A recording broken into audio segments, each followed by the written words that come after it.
It started with whispers I wasn't meant to hear, a joke told too loudly at a dinner table, a strange pause when I entered the room, the way my wife's phone lit up at odd hours and her laughter spilled across the hall while I lay awake, pretending not to notice.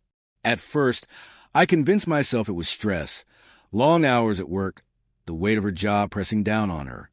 But deep down, I knew. The truth arrived not from her lips, but from the silence of those around her.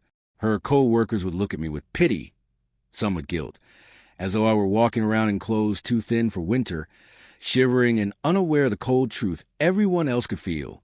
My wife wasn't just busy. She was having an affair with her boss, and the entire office knew. Still, nothing prepared me for the company party. I stood there with a drink in my hand, trying to smile politely as names blurred past me, as faces I barely knew greeted me with rehearsed kindness. The ballroom sparkled with fairy lights. Glasses clinked, music swirled, but beneath it all I felt the hum of something wrong. My wife appeared by his side, laughing too loudly, her hand brushing his sleeve in a way that was casual only to those who didn't know the truth. But everyone knew. I felt the heat rise in my chest, the sting in my throat. I didn't plan to confront them, but the moment seemed to demand it, like a storm pressing against glass until it shatters. I stepped closer, the air tightening around us. How long? My voice wasn't loud, but the music, the laughter, the entire world seemed to hush for a moment. How long have you been sleeping with him? Her smile faltered. His jaw tightened. Around us, her colleagues exchanged quick, uneasy glances. And then, as if rehearsed, someone spoke from the circle. Be mature about it, a woman said softly, as though she were offering me kindness. They're soulmates. Another voice added, it's not about you. Sometimes people just find who they're meant to be with. The words struck harder than any confession. My wife didn't deny it. She didn't reach for me.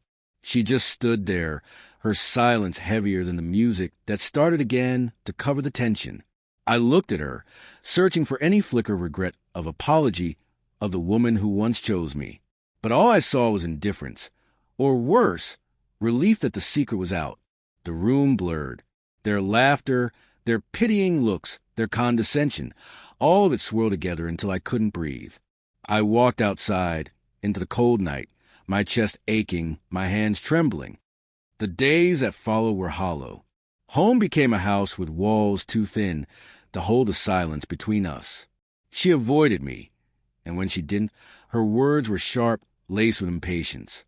You should have handled it better, she snapped one night, her eyes hard. You embarrassed me in front of everyone. Embarrassed you? My voice cracked, incredulous. You humiliated me every day for months, and they all knew. They understand me, she said simply. He understands me.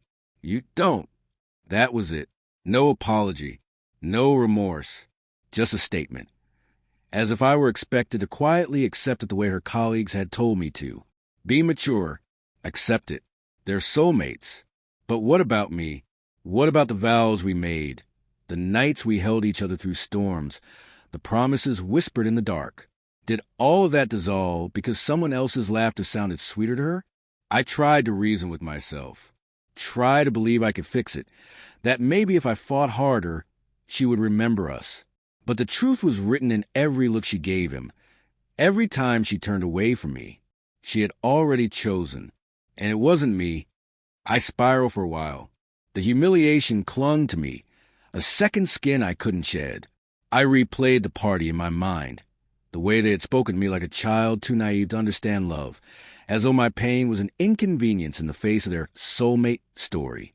I wondered if I had been blind, if love had always been this fragile, this conditional.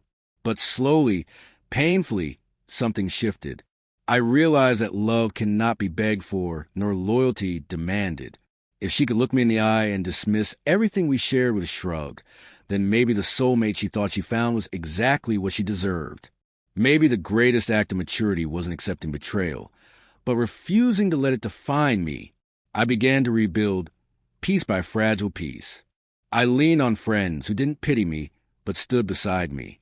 I took long walks alone. Let the quiet heal what her words had torn apart. I discovered that the man who stood humiliated in that ballroom wasn't weak.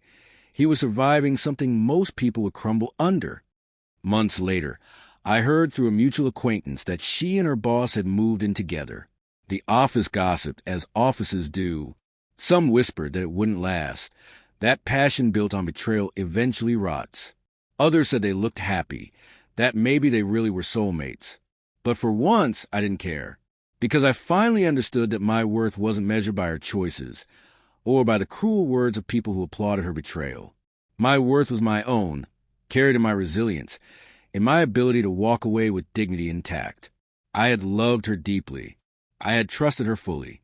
And when she betrayed that love, I survived. That was my story, not the one they tried to write for me. And though the memory of that party still stings, though the words be mature, still echo in the back of my mind, I know now that maturity isn't silence in the face of humiliation. Maturity is finding the strength to let go, to accept that some endings are not failures, but beginnings. Because maybe soulmates do exist. And maybe one day I'll find mine.